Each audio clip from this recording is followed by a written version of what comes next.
Señores claustrales, sentaos y cubríos.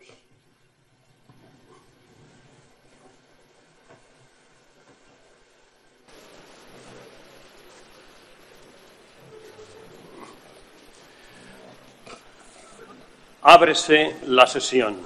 La señora secretaria general leerá el decreto de nombramiento de doctora honoris causa por la Universidad Complutense a la excelentísima señora Jane Goodall.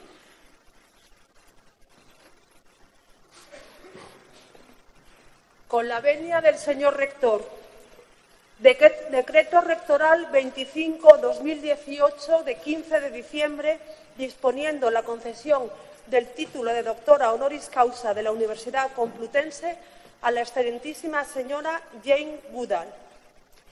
En uso de las facultades que me confiere el artículo 21 de la Ley Orgánica 6/2001 de 21 de diciembre de Universidades y el nombramiento recogido en el Decreto 55/2015 de 21 de mayo del Consejo de Gobierno de la Comunidad de Madrid y en virtud del acuerdo adoptado por la Comisión Permanente del Consejo de Gobierno de esta universidad el 8 de noviembre de 2018, vistos los excepcionales méritos que concurren en la excelentísima señora Jane Goodall y en reconocimiento a sus profundas contribuciones en las áreas de la primatología, de la antropología y de la etología, favoreciendo además la mejora de la educación y la sensibilización de las comunidades locales africanas mediante programas sostenibles de protección de los seres vivos, vengo en decretar lo siguiente. Artículo único. Se concede el título de doctora honoris causa por la Universidad Complutense a la excelentísima señora Jane Goodall. La secretaria general de la universidad procederá a dar el trámite pertinente a esta disposición. Madrid, 15 de diciembre de 2018, el rector Carlos Andradas Herán.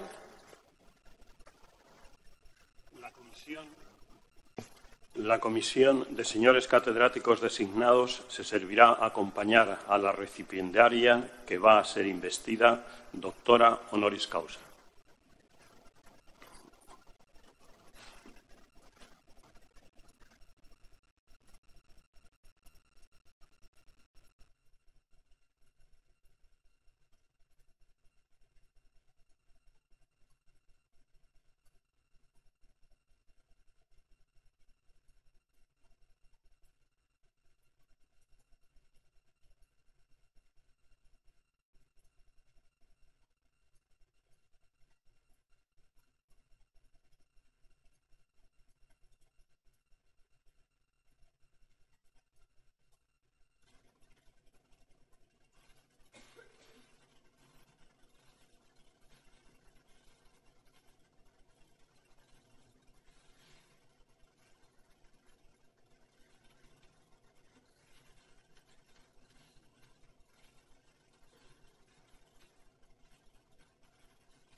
Se concede la palabra al profesor doctor Pedro Lorenzo González para presentar a la doctora Jane Goodall.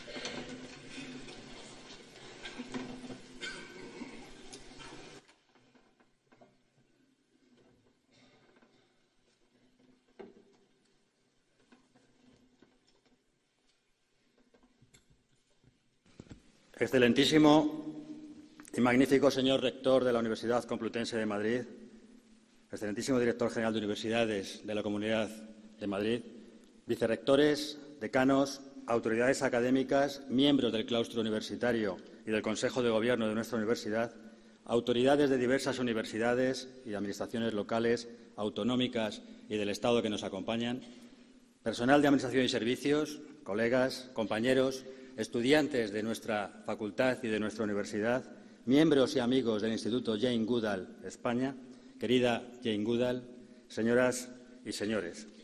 Buenos días a todos. Mis primeras palabras son para darles a ustedes, a todos ustedes, la bienvenida a este acto académico que esperamos que sea a la vez solemne y emotivo. La distinción de doctor honoris causa hace referencia etimológicamente a ser causa de honor y se refiere con ella a la buena reputación que sigue a la virtud, al mérito o a especiales acciones de servicio. En España, esta distinción se otorga desde el año 1920 y desde entonces esta centenaria universidad ha reconocido a científicos, artistas, literatos, políticos, filósofos y todos ellos son presentados a la comunidad universitaria con un discurso laudatorio.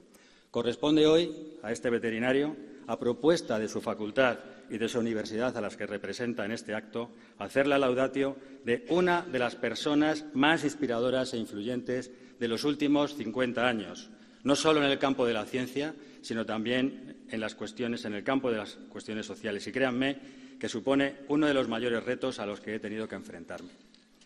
También es uno de los momentos más gratificantes de mi vida universitaria y quiero agradecer en este acto la confianza que mis colegas y el Consejo de Gobierno de esta universidad me han brindado para dirigirme a todos ustedes en este acto.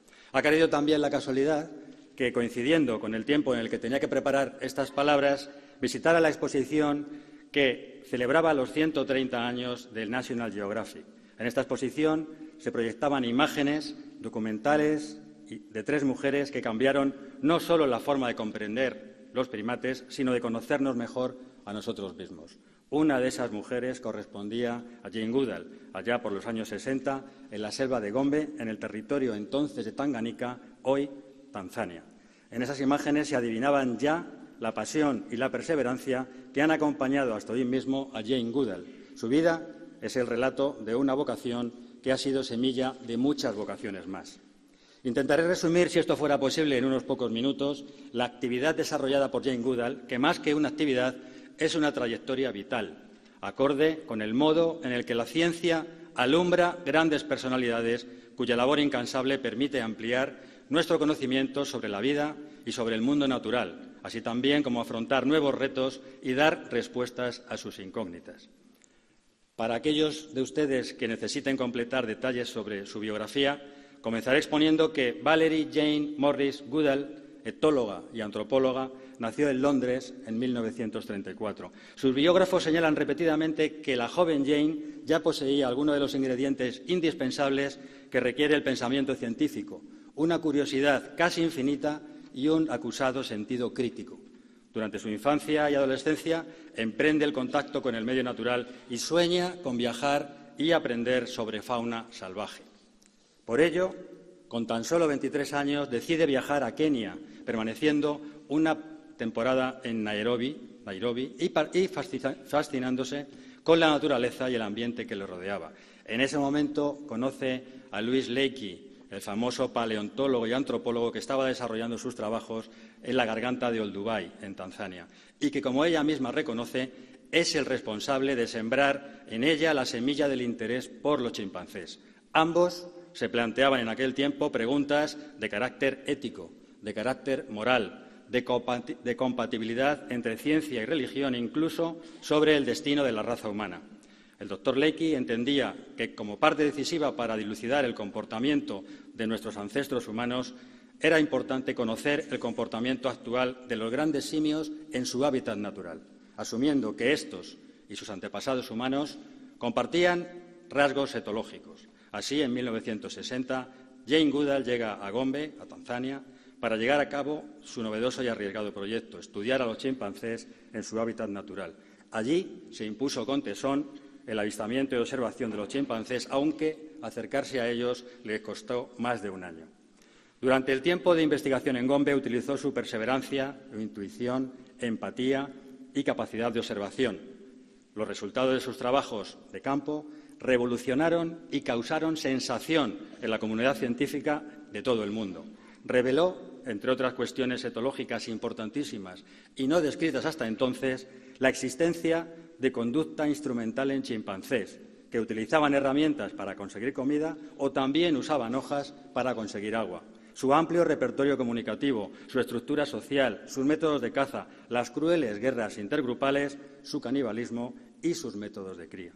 Es sobre todo el primero de los puntos donde demuestra la capacidad del chimpancé de usar herramientas, lo que supuso un elevado cambio en el paradigma de la relación entre simios humanos.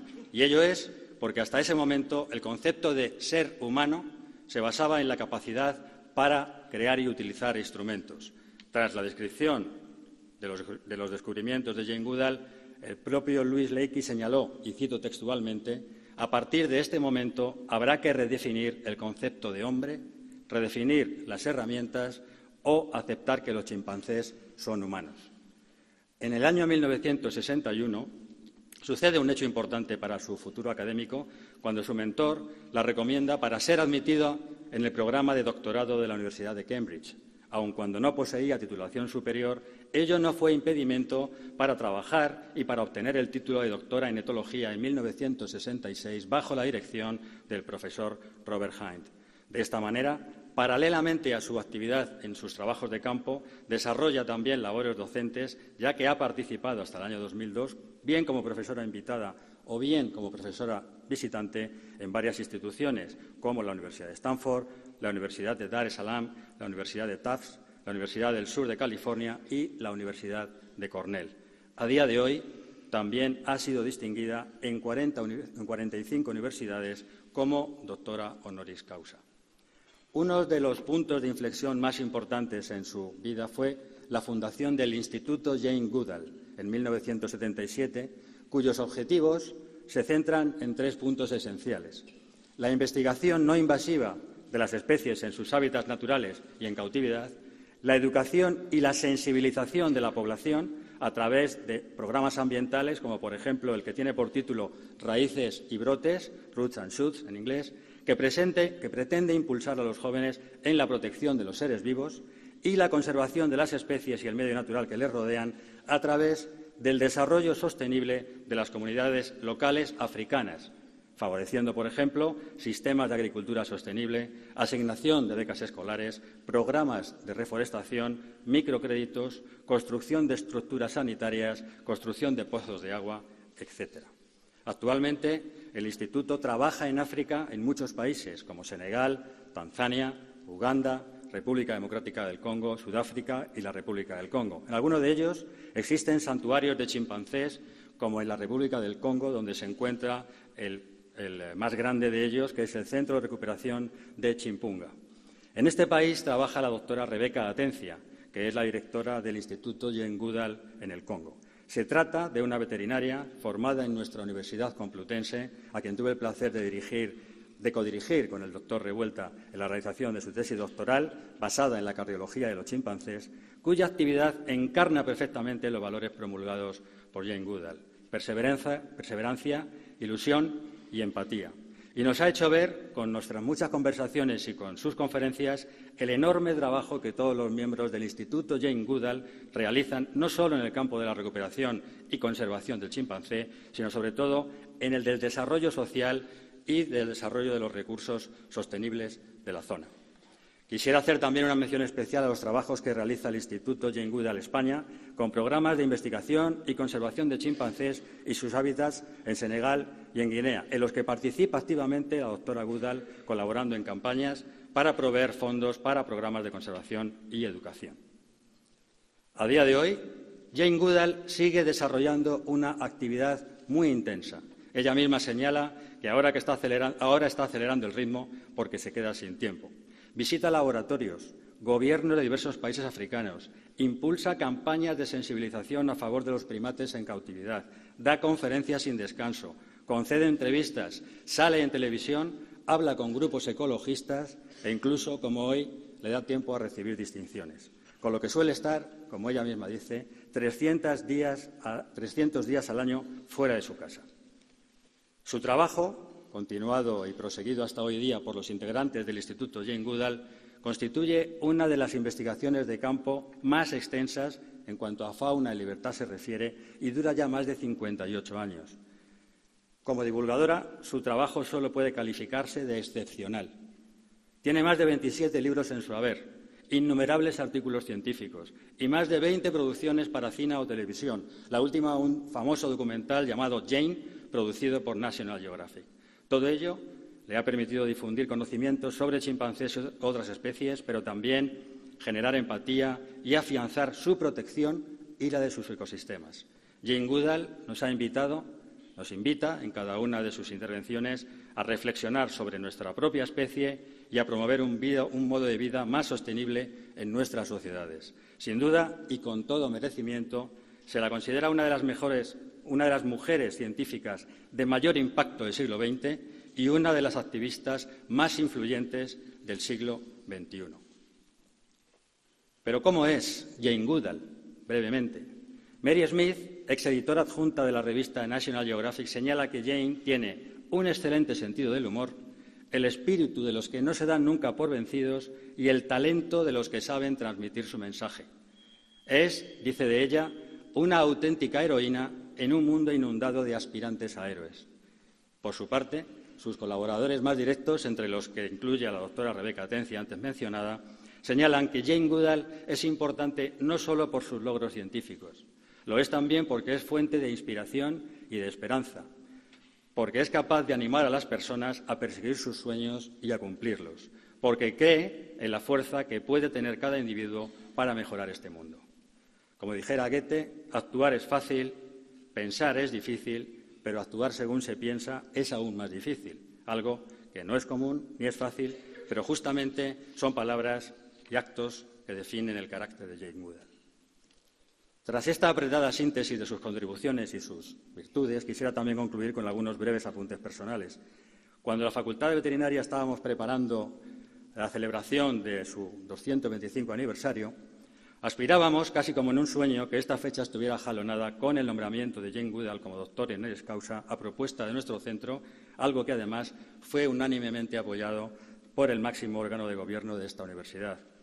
La generosidad y la gentileza de la que, entre otras muchas, posee las distinciones de Dama Comandante de la Orden del Imperio Británico, oficial de la Legión de Honor francesa, mensajera de la paz de las Naciones Unidas, otorgándose y galardonada con la medalla Hubbard, medalla Benjamin Franklin y aquí en España con el premio Príncipe de Asturias de Investigación Científica y Técnica, ha tornado en realidad esta aspiración de nuestra facultad y de nuestra universidad. Gracias, Jane Goodall, por indicarnos que un futuro mejor solo puede alcanzarse con proyectos que incluyan a personas, animales y al medio ambiente que todos compartimos. Pero, sobre todo, gracias por recordarnos que en un momento tan crítico para la supervivencia de tantas especies, incluida la nuestra, y te cito textualmente, cada uno de nosotros podemos marcar la diferencia. And a few words in English. Thank you, Jane Goodall, for advocating that a better future can only be achieved with projects that include people, animals, and the environment that we all share. And many thanks for reminding us all of this at a time so critical for the survival of so many species, including our own. As you said, every one of us can make a difference. Thank you very much. Muchas gracias por su atención y muy buenos días.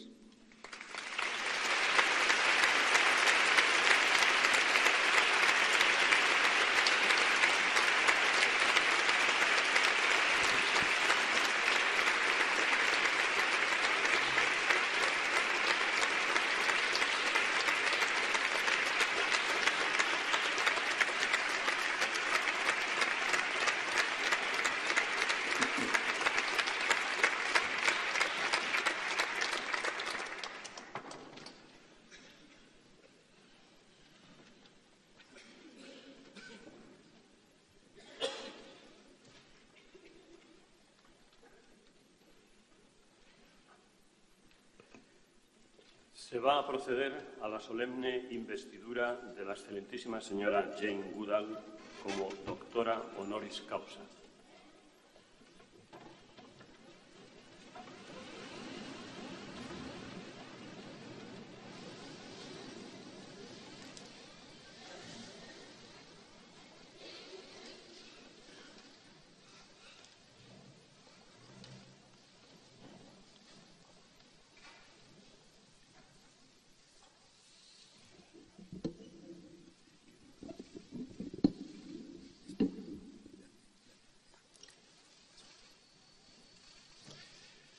Por el claustro de la Universidad Complutense, a propuesta de la Facultad de Veterinaria y en testimonio del reconocimiento de vuestros relevantes méritos científicos, habéis sido nombrada doctora honoris causa. En virtud de la autoridad que me está conferida, os entrego dicho título.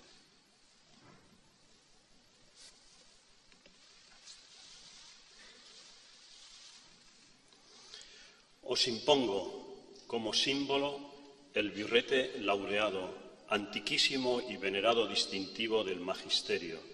Llevadlo sobre vuestra cabeza como la corona de vuestros estudios y merecimientos.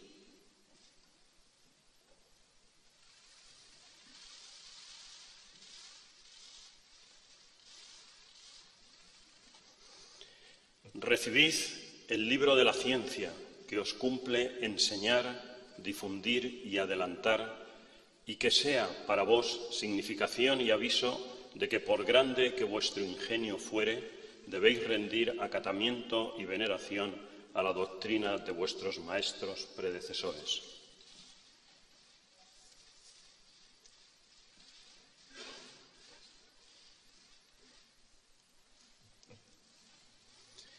Recibid el anillo que la antigüedad entregaba en esta venerada ceremonia como emblema del privilegio de firmar y de sellar los dictámenes, consultas y censuras de vuestra ciencia y profesión.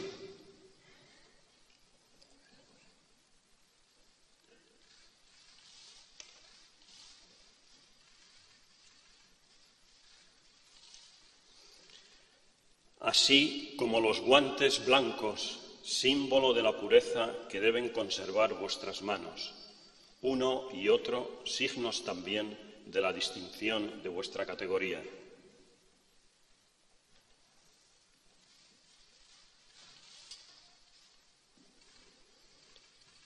Porque os habéis incorporado a esta universidad, recibid ahora, en nombre de su claustro, el abrazo de fraternidad de los que se honran y congratulan de ser vuestros hermanos y compañeros.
Se concede la palabra a la doctora Jane Goodall.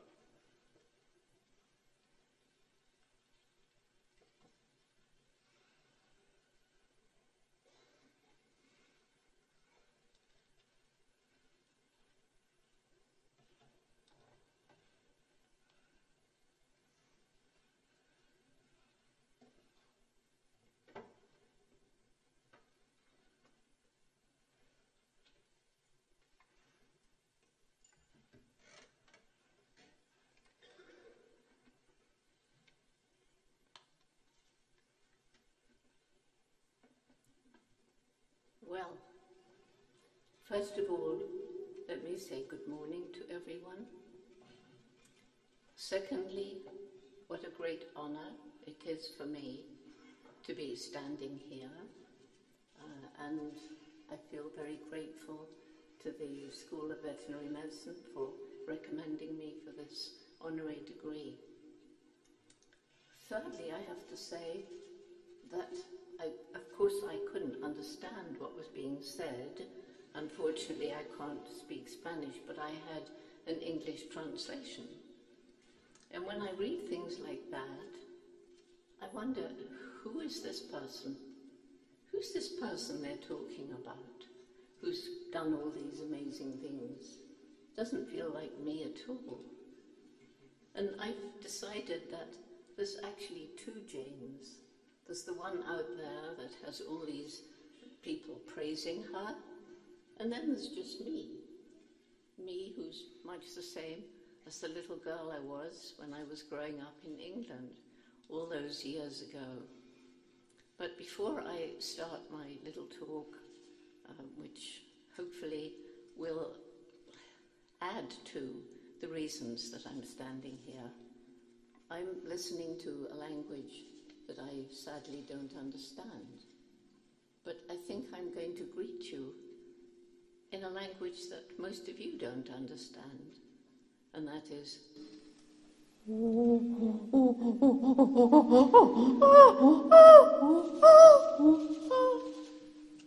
and other chimpanzees hearing that greeting will respond.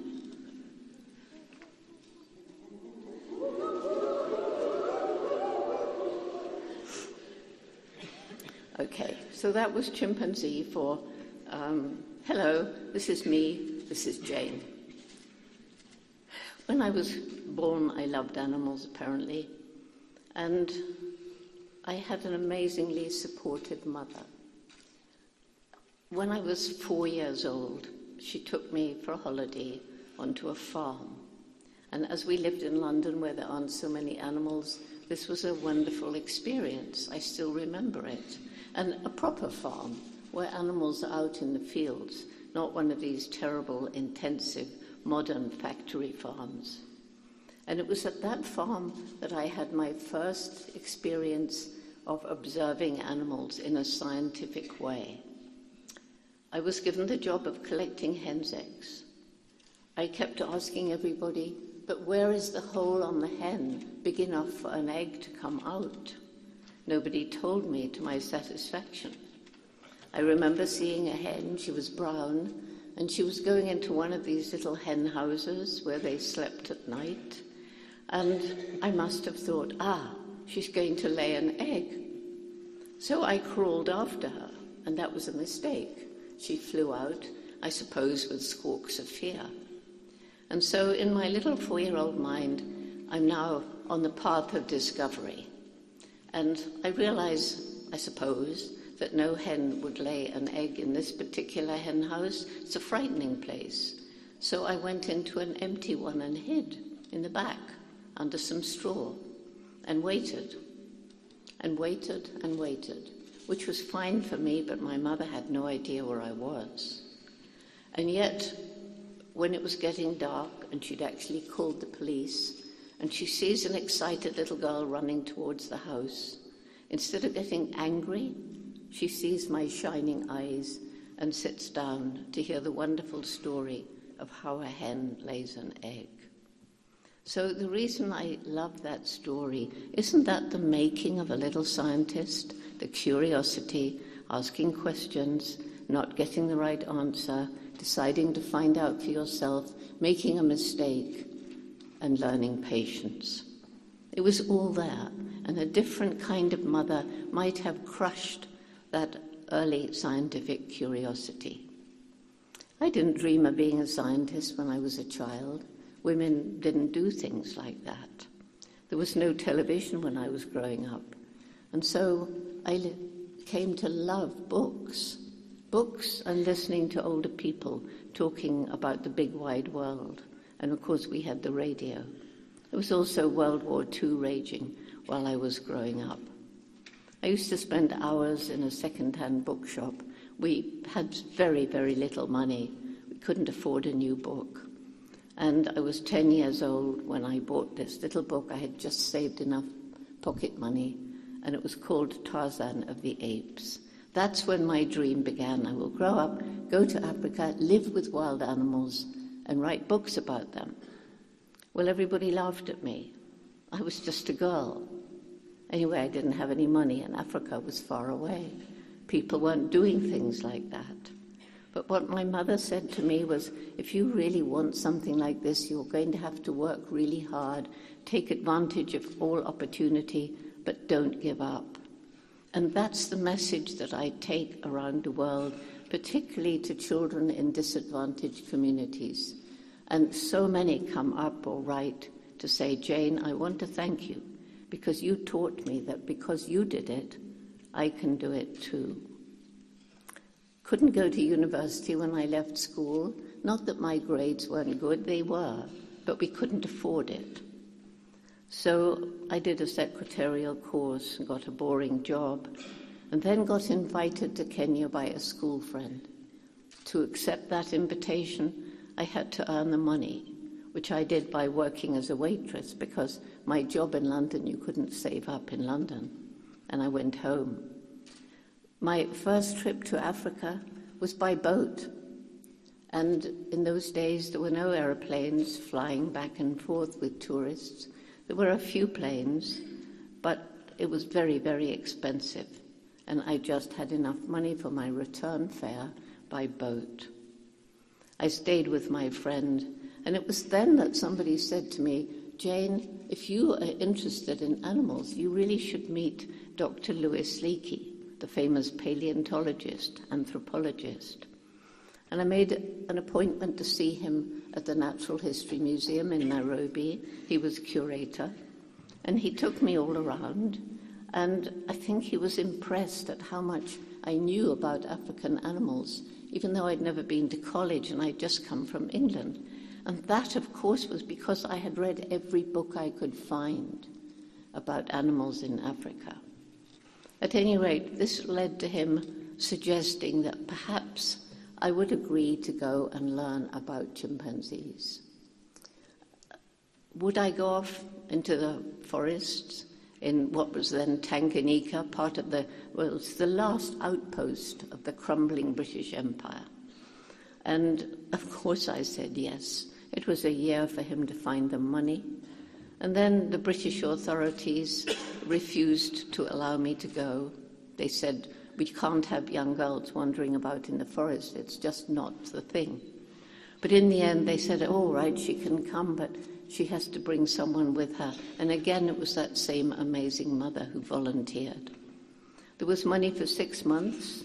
She stayed for 4 of those months. And she boosted my morale, because during that time, the chimpanzees, they're very conservative. They'd never seen a white ape before. And they ran away. And it was my mother who pointed out what I was learning from this peak that I'd found through my binoculars, beginning to learn about their social structure, the foods they eat, the calls that they make. And it was sad that she left just before that breakthrough observation, which everybody knows about now. The first chimpanzee to begin to lose his fear of me, I had named David Greybeard because of the white beard on his chin. And I saw him on this very special day, picking grass stems and using them to fish termites from their underground mounds. And I saw him break off leafy twigs, and to use those as tools, he had to strip the leaves. So he was using and making tools. This would not be exciting if you saw it today. We know that many animals can make tools and use tools. But back then, humans were defined as man the tool maker. And we were supposed to be the only creature on the planet to use and make tools. It was that observation that was the real breakthrough, because Leakey was able to get money for me to carry on with the research after the first 6 months money ran out. And he went to the National Geographic Society. They agreed to support the work, and they sent a photographer and filmmaker, Hugo van Lauwijk, who documented what I was finding out. And by this time, I'd learned quite a bit. I'd learned to identify the different chimpanzees. I named them all. There was David's closest friend, Goliath, old Flo and her family, Melissa, and all the rest, who became gradually almost like part of my family. I knew them so well. And if we look back over the nearly 60 years, we can see that there is a very important relationship that develops between a mother and her growing offspring, a relationship that can last throughout the chimpanzee's life, which can be up to 60 years in the wild.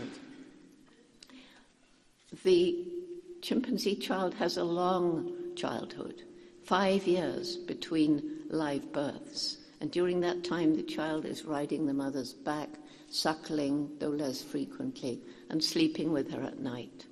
When the next child is born, the older child remains with the mother, and close bonds develop between not only mother and offspring, but also between brothers and sisters. I gradually learned how some males are much more motivated to attain a higher position in the male hierarchy. And by the way, males are typically dominant to all females. And I saw that the males who were competing would swagger and stand upright and bristle and put furious scowls on their face and sometimes throw rocks and wave branches, behaving actually like some human politicians today. And I will mention no names here. I'll leave you to supply them for yourself. I realized quickly that the way chimps communicate non-verbally is by using gestures that we're very familiar with, and they use them in the same context: kissing, embracing, holding hands, patting one another, shaking the fist, throwing rocks, begging with a palm outstretched for food, and of course using and making tools. And watching how the young ones intently watch as the elders are using these tools or performing some other actions, and gradually imitating and practicing until that becomes part of their behavioral repertoire. I was shocked to find that, like us, they have a dark and brutal side. They're capable of extreme violence and even a kind of primitive war. But also, like us, they have a gentle, loving, and truly altruistic side to their nature, so that if an infant loses his or her mother, and providing they're over 3 years and independent of milk, then sometimes a non-related adult will adopt them, care for them, and save their lives. If they have an older brother or sister, then that individual will take care of them. It became more and more obvious as I spent month after month in the field that, yes, chimpanzees really were our closest relatives behaviorally. And that's when Leakey sent me to Cambridge University, telling me there was no time to mess with the bachelors. He'd got me a place in Cambridge to do a PhD in ethology. I didn't even know what ethology meant. Remember, I hadn't been to college, and I was nervous. So can you imagine what I felt like when many of the professors told me I'd done everything wrong? I shouldn't have given the chimpanzees names. That wasn't scientific. They should have had numbers. I couldn't talk about them having personality. I couldn't talk about them having minds capable of thinking.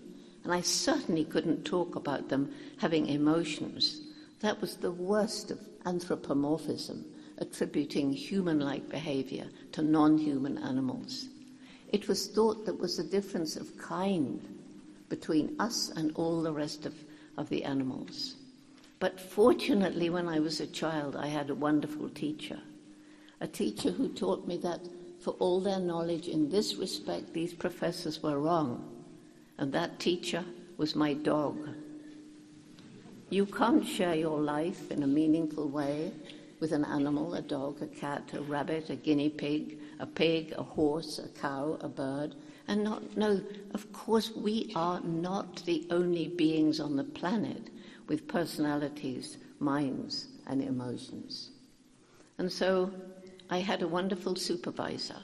I owe a lot to him, Professor Robert Hind, one of the top European ethologists. And it was he, at first my sternest critic, who came to Gombe for 2 weeks. And afterwards he wrote to me and he said, I learned more about animal behavior in those 2 weeks than in all of the rest of my life put together. And he was the one who helped me to write about my rather revolutionary ideas in such a way that I couldn't be torn apart by scientific colleagues. Anyway, I got my PhD. I went back to Gombe.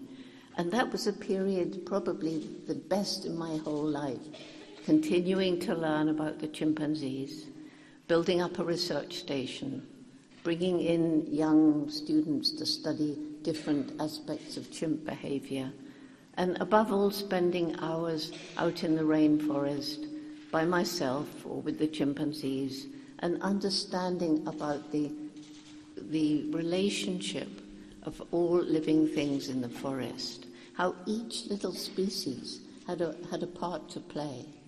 And although it might seem insignificant if it became locally or maybe totally extinct, maybe it was the food of another organism, which then might also disappear.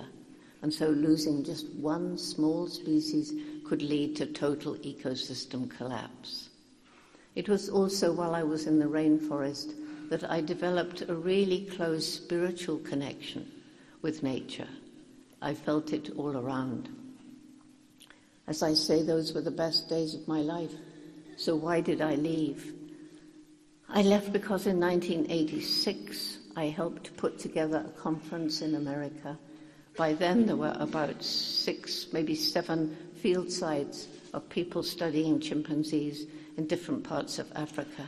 And we wanted to bring them together so that we could ask questions like, do chimpanzees behave in exactly the same way in different habitats? Do they use the same tools, the same gestures? Are there differences in social structure? And that was the main purpose of this. And indeed, we did learn there were differences. And because one definition of human culture is behavior passed from one generation to the next through observation, imitation, and practice, we can certainly say chimpanzees have their own primitive cultures. We had, however, a session on conditions in some captive situations, and I couldn't sleep after that, having seen secretly filmed footage of our closest living relatives in biomedical research laboratories, our closest relatives, whom I knew so well in the wild, who are so like us, in 5-foot by 5-foot cages. And they were there because biologically it was known how like us they are. But the scientists who believed they could test vaccines and cures on these animals because they were so like us biologically, they refused to even consider the fact that there are the similarities in psychology and behavior. And it was a shock. And we also had a session on conservation. And in all these different field sites, there were photographs or film of the forests being destroyed, chimpanzee numbers decreasing, the beginning of the bushmeat trade, the commercial hunting of wild animals for food, the pet trade, shooting mothers to sell their babies locally as pets or overseas in zoos, circuses, and in those days, medical research. So I went to that conference as a scientist with a wonderful life ahead of me. I left as an activist. People say, was that a hard decision? I don't think it was a decision. It was just a change in me. And so I knew I had to do something to try to help. But what was I to do? I managed to get permission to go into a couple of the medical research laboratories. Can I ever forget looking into the eyes of one of these males? He was about 30 years old. And there he was in his bear cage alone, surrounded by steel bars on each side, and below him and above him. He had nothing to do. He was by himself. He was in a room with a total of 10 males, all in their separate, isolated cages. And as I looked into his eyes and thought about 30-year-old chimpanzees at Gombe and the kind of life that they led, there were tears rolling down into my mask, and Jojo reached out a gentle finger and touched one of those tears. So it's been a long, long struggle, but finally, right across the United States, all chimpanzees used in medical research are either in sanctuaries or waiting to go to sanctuaries when the money runs out. And it's not just for ethical reasons, although those were my reasons for fighting, but it was because the new director of National Institutes of Health, having talked to me, sent out a group of 11 scientists that took 18 months, and they examined all of the experiments that were being done in the different NIH laboratories. 2 questions they had to answer. Is this experiment beneficial for human health? Second, is it potentially beneficial to human health? And after 18 months, the scientists came back with their deliberation. Not one of those experiments was either beneficial or potentially beneficial to human health. And this applies to many other aspects of research on different animals as well. Well, what about conservation? I got a little money and visited 6 different African countries where chimpanzees lived, and I learned a lot about the plight of the chimpanzees. In particular, one of the most moving things was seeing infants whose mothers had been shot, either for the animal trafficking or to sell as pets, or to eat, because in some African countries chimpanzees are eaten. And it's illegal, but nobody cared. And I saw the first infant for sale in a bustling African market out in the hot sun, curled up on top of a small wire cage with a chain around his neck. Fortunately, we were able to get the help of the American Embassy, who went to the Minister of Environment. We got permission to confiscate that little infant, and that was the beginning of our sanctuary program. We have 2 major sanctuaries in Africa today, and Rebecca, whom you've been hearing about, who's sitting opposite me over there, and I suspect is the one who proposed me for this honorary degree. She runs it along with her husband, Fernando, who's here somewhere as well. So while I'm learning about the plight of the chimpanzees, I'm also learning about the problems faced by so many people living in and around chimpanzee habitat, the crippling poverty, the lack of good health and education facilities, and the destruction of the environment as human populations grow and the people move further into the forest to have more land for developing their villages or for growing their crops, and very often taking destructive cattle and goats with them. And it came to a head when I flew over Gombe National Park. When I began in 1960, that tiny 135 square kilometre of land was part of the great equatorial forest belt that stretched across Africa, from East Africa to the West Coast. When I flew over in a small plane in 1990, I looked down on a tiny island of forest surrounded by completely bare hills. More people there than the land could support. They had overused the farmland. It was infertile. In their desperation to grow more food, they had cut down trees even on the steep slopes. Terrible soil erosion. The little streams getting silted up. Too poor to buy food from elsewhere. And that's when it hit me. If we don't help these people, we can't even try to save the chimpanzees. So I started, the Jane Goodall Institute started in Tanzania, a program we call Take Care or Takari, a very holistic program, and beginning by choosing a little group of local Tanzanians, not a bunch of arrogant white people marching into a poor village and telling them what we were going to do to make their lives better. No. Tanzanians, local ones, sitting down asking the villagers, what can we do to make your lives better? Grow more food. That meant restoring fertility to the overused farmland without poisonous chemicals. They wanted better education and health facilities. We worked with the local Tanzanian authorities, who should have been working in these areas anyway.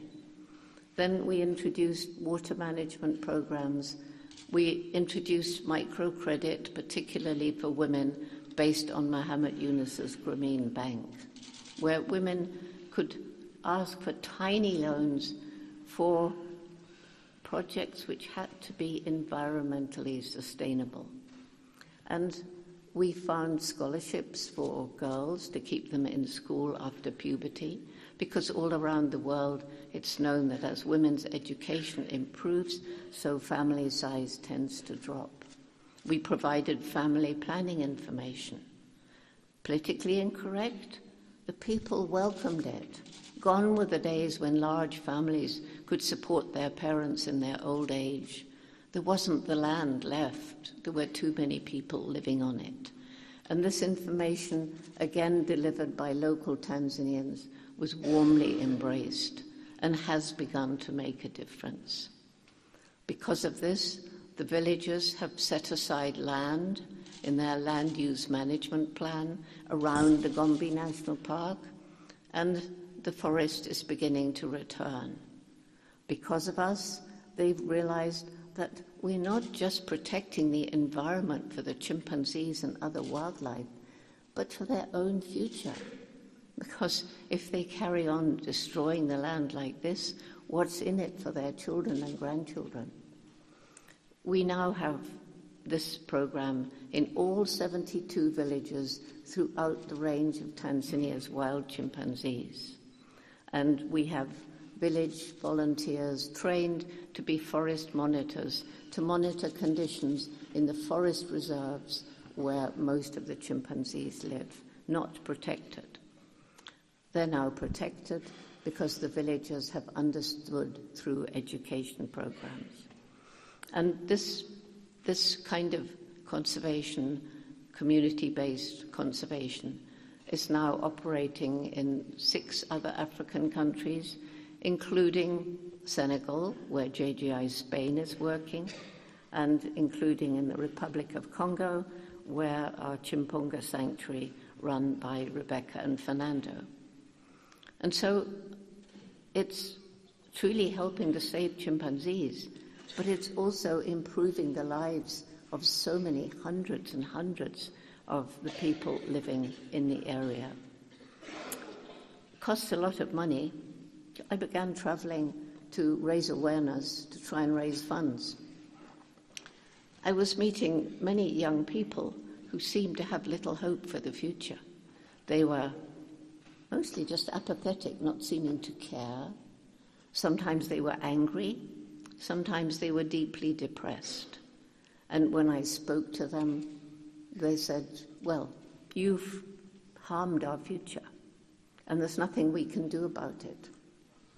There's a saying, we haven't inherited this planet from our parents. We've borrowed it from our children, but we have not been borrowing our children's future. We've been stealing it, and we're still stealing it today. That brings me to the big difference between us, chimpanzees, and other animals. Yes, other animals are way more intelligent than we used to think. And it's not just chimpanzees and other great apes and monkeys, but it's also elephants and lions. It's also birds. We now know so much about bird intelligence. And I can tell you how intelligent pigs are. Please Google not Picasso, but Pigcasso, and you will be amazed. I won't tell you what you'll see. And now we know about the intelligence of the octopus, and even bumblebees can be trained to do certain things, and other bumblebees not trained can do the same little task just by watching the trained bumblebees. So yes, there is so much out there for young people wanting to study animal behavior. What an exciting time it is. But at the same time, we humans are destroying the world for their future. So again, the difference. I believe the greatest difference, and of course there are many, but the greatest difference between us, chimpanzees, and other animals is this explosive development of our intellect. Just think of some technology that's been developed today by the human brain. When I was a child, it was science fiction, and now it's with us. And as we learn more and more about the plight of the planet today, more and more scientists are bending their mind to creating technology that will allow us to live in greater harmony with Mother Nature.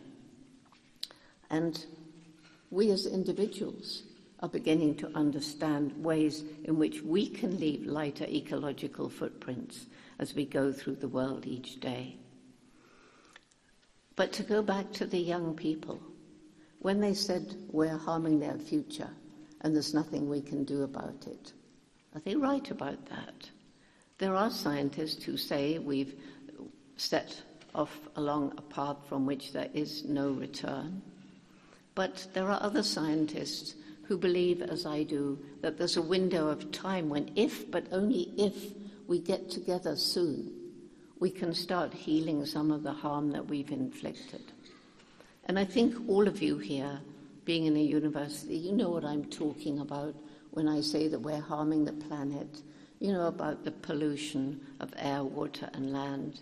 You know how we're destroying the two great lungs of the planet, the forests and the oceans, both of which can absorb carbon dioxide from the atmosphere and breathe out oxygen.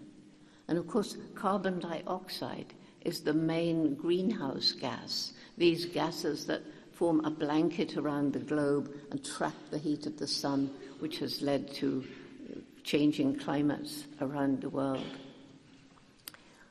Of course, the main contributor to the greenhouse gases is the reckless burning of fossil fuel. But there's another gas that is gradually increasing, and that's methane. And the main producer of methane gas today is all these animals in these intensive industrial farms. And they produce methane during digestion, as all of us do. There's also tremendous damage to the environment because these billions of animals cramped into these truly terrible places have to be fed, and huge areas of habitat are destroyed to grow the grain, and fossil fuel is used to make take the grain from the fields to the animals to the abattoir, the meat to the table. Water is wasted changing vegetable food into vegetable protein into animal protein. And antibiotics given regularly to all these animals to keep them alive, not because they're sick. The bacteria are building up resistance. And you hear of people today dying from these superbugs, bacteria that are resistant to all known human antibiotics. What's gone wrong with us? Why are we doing this to the planet today and future generations tomorrow? It seems to me there's some disconnect between this clever brain and the human heart, love and compassion.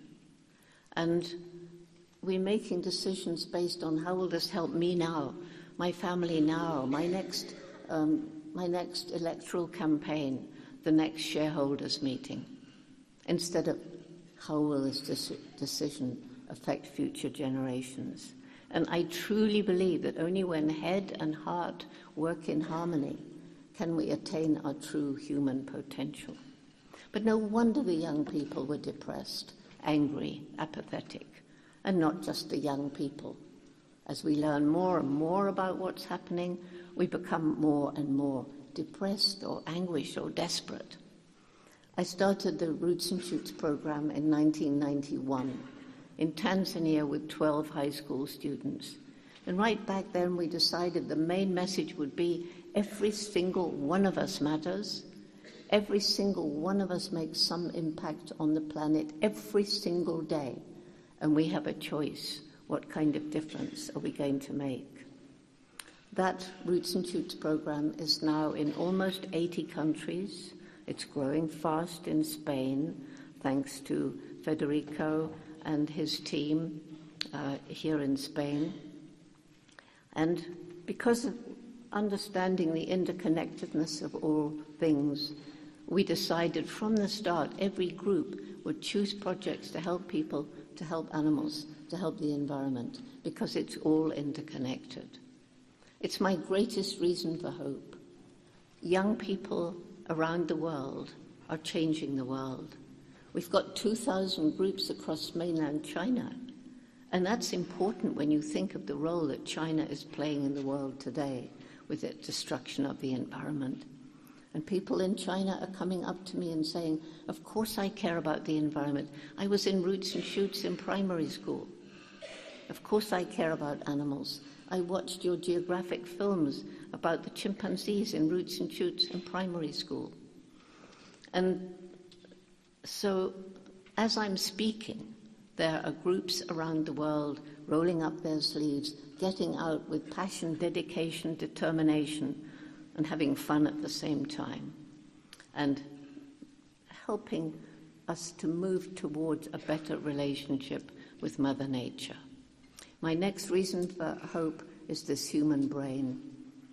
As we've seen, we're creating more and more ways of living in harmony with nature. My third reason is the resilience of nature, and places that have been destroyed can once again support life, as the trees coming back around Gombe, no more bare hills.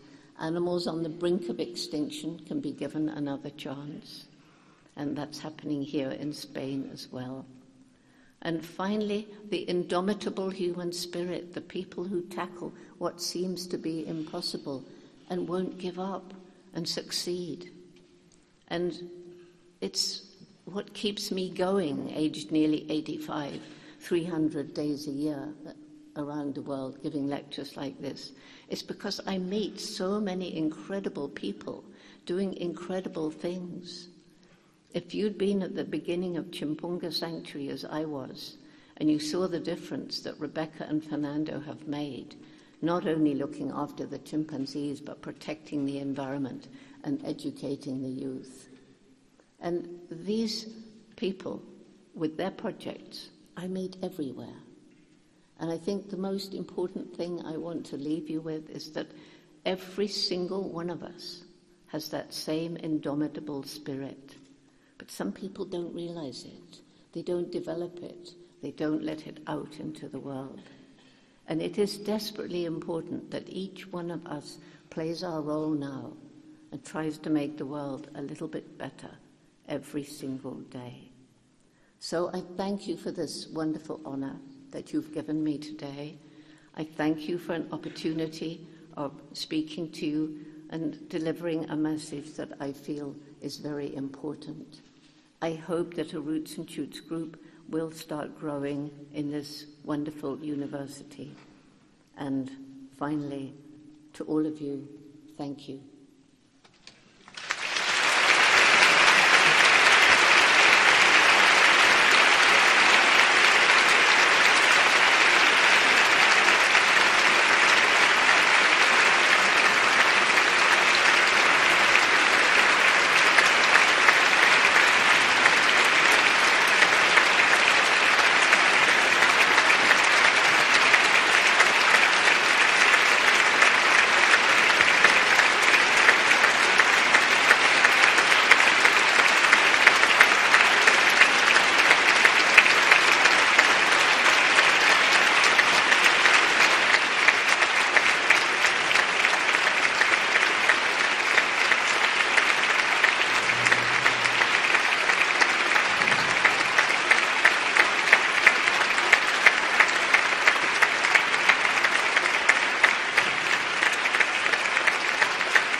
Señor Director General de Universidades de la Comunidad de Madrid, vicerrectoras, vicerrectores, secretaria general, gerente, decanas, decanos, representantes de las instituciones que nos acompañáis, estudiantes, profesores, personal de Administración y Servicios, miembros de la comunidad universitaria, amigas, amigos todos, Dr.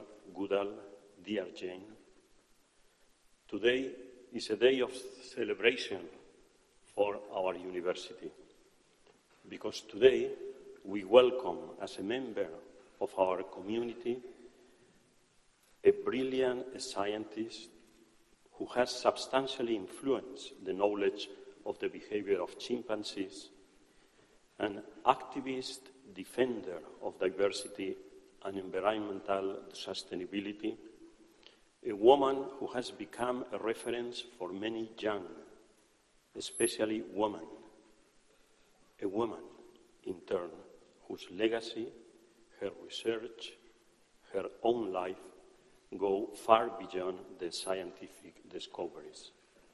Welcome, dear Jane. Welcome, Dr. Goodall. Pese a la singularidad de su trabajo y de su especialización en primatología, la doctora Goodall es una de las pocas personalidades científicas que trasciende la ciencia, que tiene una gran proyección pública. Es conocida, admirada, seguida e imitada por un número creciente de personas en todo el mundo que se han acercado a ella como ejemplo y estímulo. Está considerada hoy como una de las mujeres más influyentes del mundo y esa influencia se carga de matices positivos al estar relacionada de forma inequívoca con la divulgación del saber, la defensa del medio ambiente, la cultura de la convivencia y el respeto.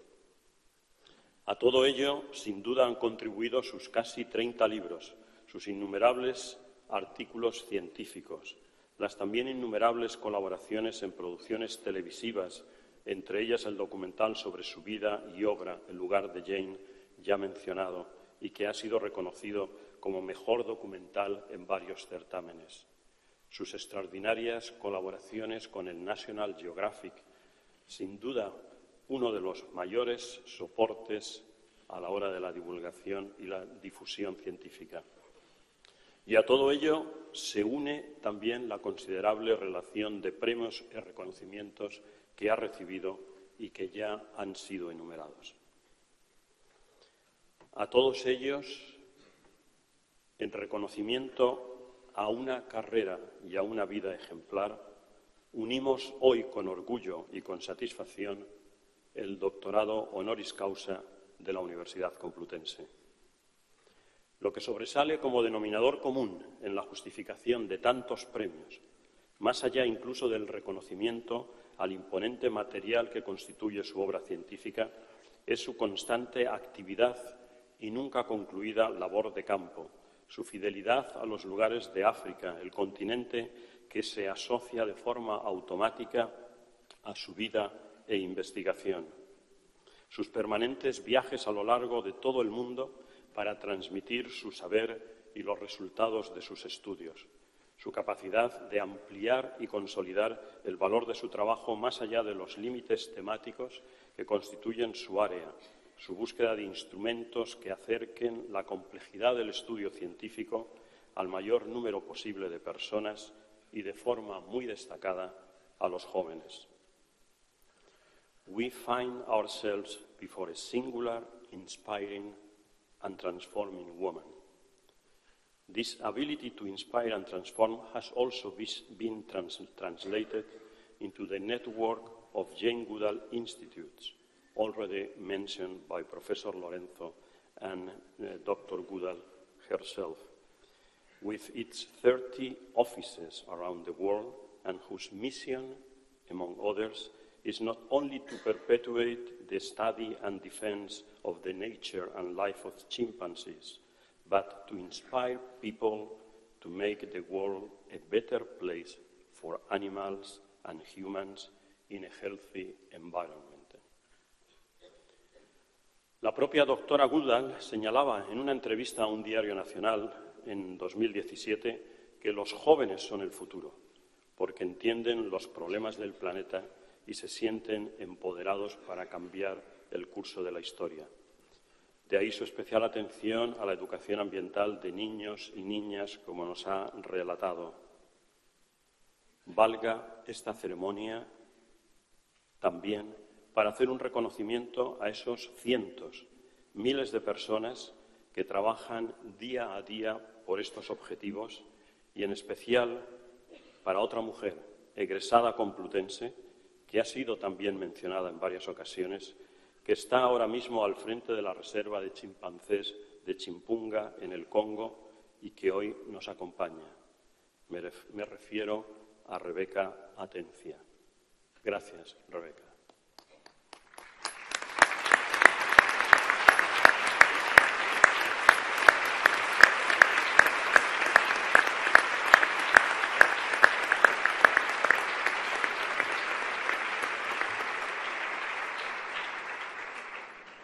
La comunidad complutense está orgullosa de ti.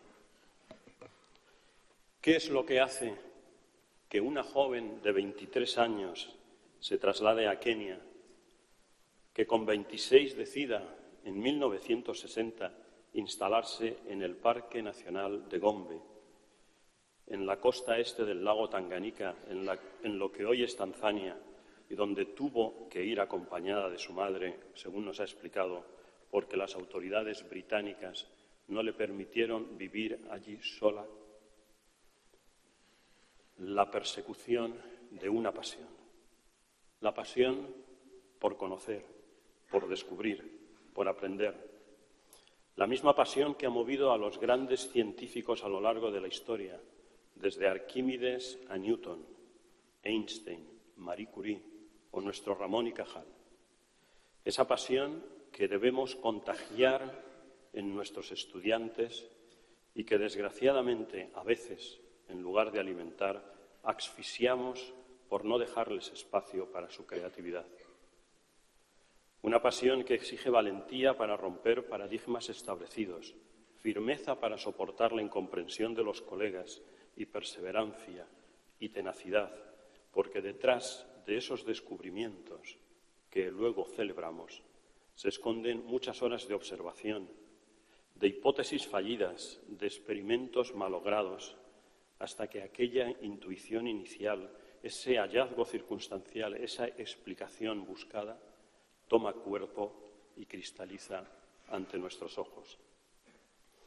Desde su primer año de investigación, Goodall aportó ya notables resultados que han asombrado y aún asombran a la comunidad científica y al resto de la sociedad, demostrando que los chimpancés establecen lazos de ayuda y colaboración mutua, que son capaces de utilizar herramientas, que establecen relaciones casi afectivas entre miembros de una misma familia o que participan también en guerras brutales, que enfrentan a grupos y que se prolongan durante largos periodos.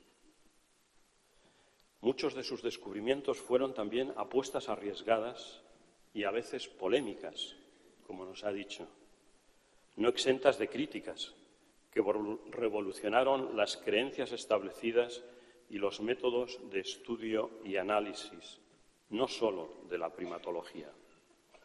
Estos descubrimientos, basados en una paciente, minuciosa e inquebrantable disciplina de observación, han ayudado a responder a cuestiones ampliamente antropológicas que afectan al ser humano en su totalidad.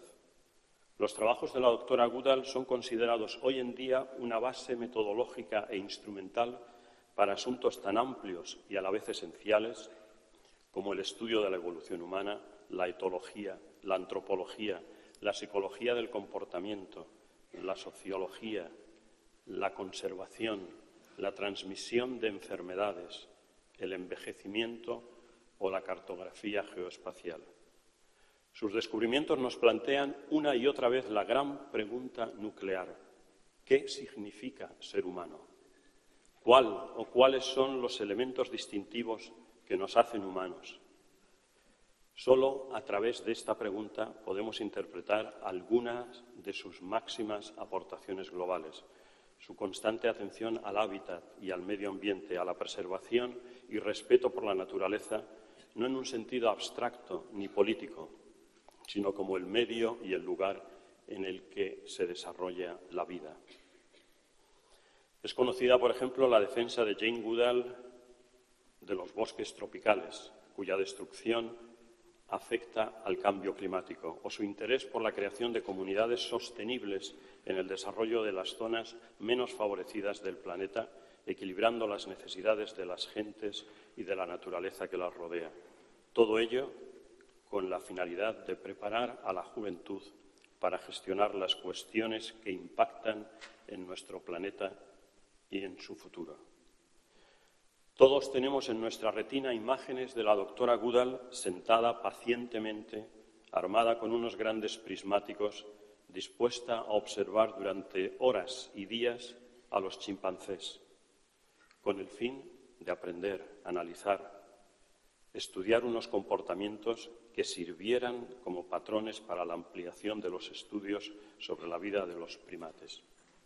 Pues bien, quiero pedirles un pequeño ejercicio de imaginación, que nos coloquemos por unos minutos nosotros como observadores y con el mayor respeto nos pongamos a observar a la doctora Goodall, con el respeto, el afecto y la atención que ella ha volcado en toda su actividad.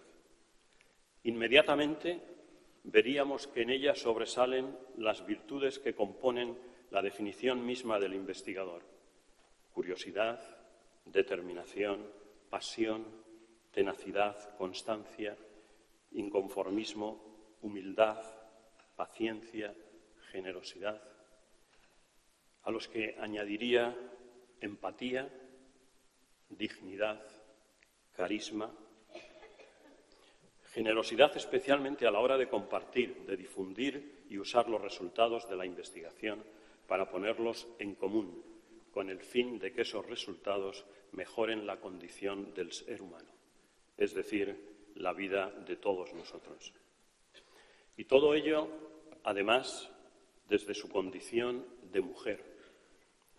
Jane Goodall ha defendido con la misma intensidad y serena pasión que marcan su personalidad a lo largo de toda su vida la necesidad de integración y mejora de las condiciones generales de la mujer en el mundo, en particular en los países más desfavorecidos, pero también las específicas de las investigadoras del llamado primer mundo. Ha inspirado y dirigido a generaciones de científicos y científicas. Ha formado en Gombe a centenares de jóvenes investigadores de todo el mundo, especialmente mujeres, que ahora ocupan relevantes posiciones académicas en grandes universidades del mundo.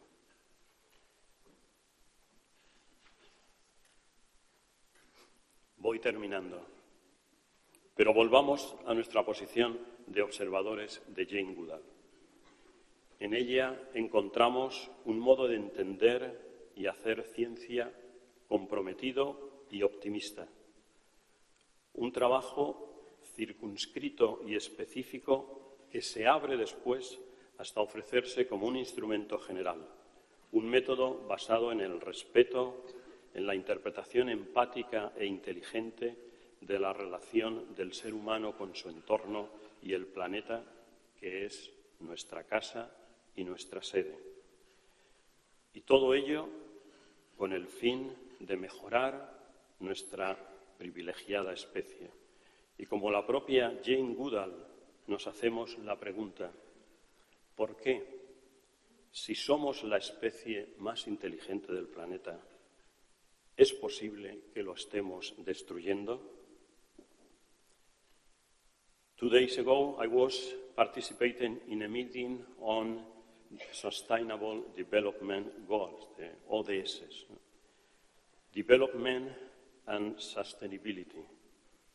Two concepts that have appeared too many times through the history as confronted.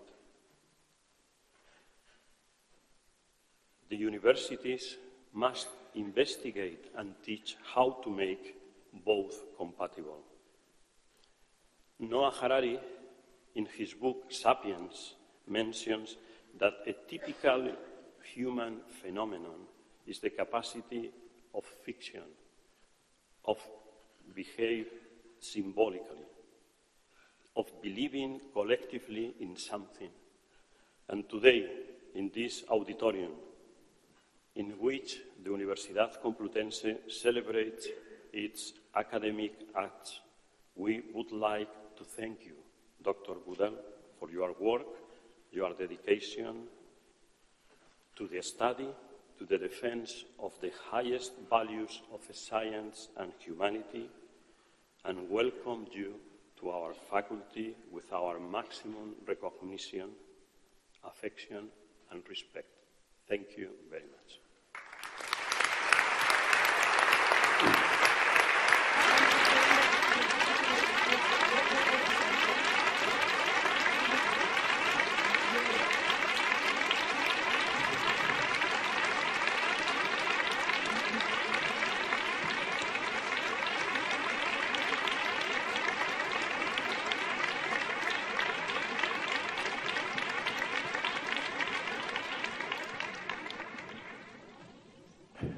Nos ponemos en pie para cantar el Gaudeamus.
Se levanta la sesión.